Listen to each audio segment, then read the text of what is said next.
All right, this is 1B from your in-class assignment. So we have the function f of x equals 1 over x, or 1 minus x to the negative 1. And we want to get the Taylor series centered at x naught. Okay. So if we take a bunch of derivatives, has anybody noticed the pattern that the derivatives are going to take? So my nth derivative.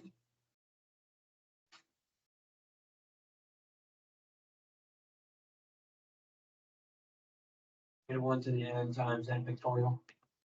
-1. Over 1 minus x, all that with is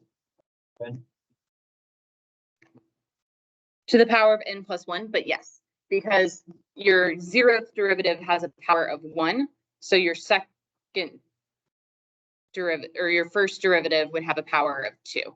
But yeah, great job. So this is the pattern that our derivatives take. So if we are writing our Taylor series, as we recall, our Taylor series is the sum from n equals 0 to infinity of the nth derivative of f evaluated at x naught over n factorial times x minus x naught to the n, right? Which is going to give me the sum from n equals 0 to infinity of -1 to the n factorial over 1 minus x naught to the n plus 1 n factorial times x minus x naught to the n. So that is my entire Taylor series. It's not as clean as some of the ones we did last week, but that's okay. That's actually still a pretty nicely closed formula. But I can clean it up even more, right? What could I do here?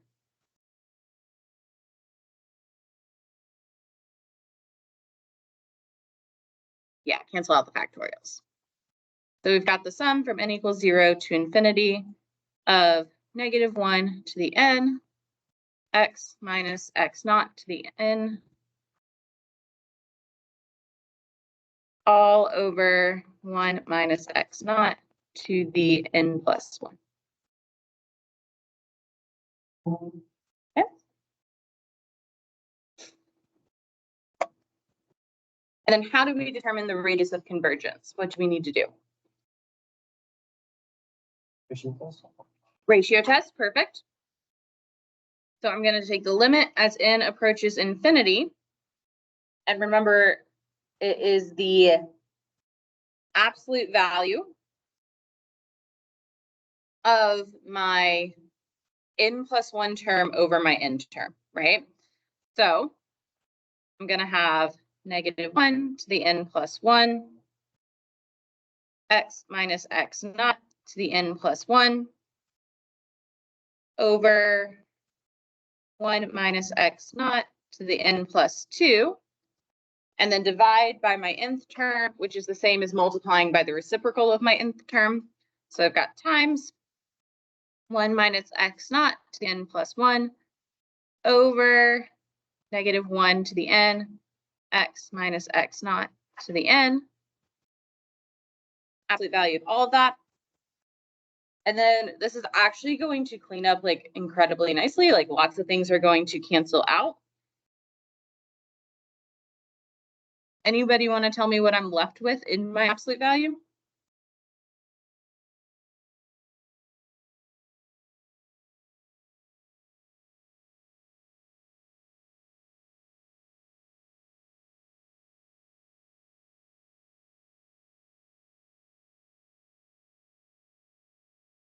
So I have -1 to the 1, or just a -1, right? Because I'm canceling out a bunch of things.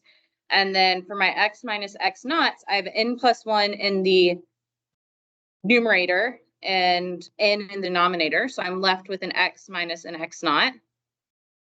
Yep. Over. Oh, goodness. And then, sorry, Sarah, I cut you off. Perfect. absolute value of all of them. Okay. So this limit is actually like nice. There's no ends in there, right? So if there's nothing that we're taking the limit like over inside there, we just get what's inside our limit, right? I know there's still a lot of letters, but we're taking the limit over in. So all we're left with, and then another like key fact that we are going to exploit here is if you have the absolute value of A times B, that is equal to the absolute value of A times the absolute value of B. So I have the absolute value of -1, which is just 1, so I'm not going to write it. And then I have x, the absolute value of x minus x naught, over the absolute value of 1 minus x naught. And the goal is for all of that to be less than 1. So before, we had dropped a lot of our absolute value, but just because we had positive numbers. So if we had positive numbers, no need to write the absolute values. So I can rewrite this. And remember, I'm trying to solve for the interval that x is over. So I'm going to rewrite this as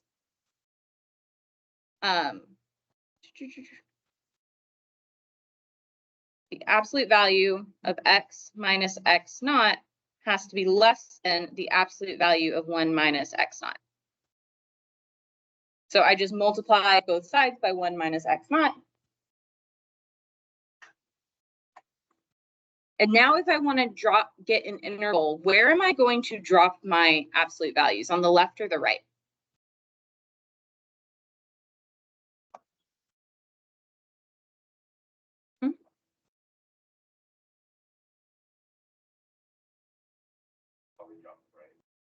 You actually want to drop the left because we're trying to figure out the interval that x is valid over, not the interval that x naught is valid over.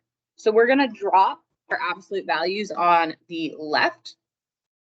So that gives me the absolute value of 1 minus x naught is going to be less than x minus x naught less than, oops, sorry, I forgot a negative over here. Negative absolute value of 1 minus x naught is less than x minus x naught is less than 1 minus x naught.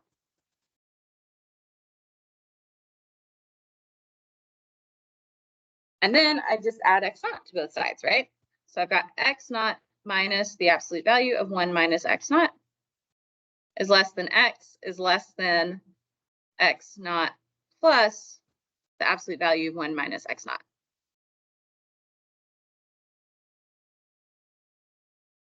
So as we can see, the interval of convergence for this problem greatly depends on your center. Why do we think that is?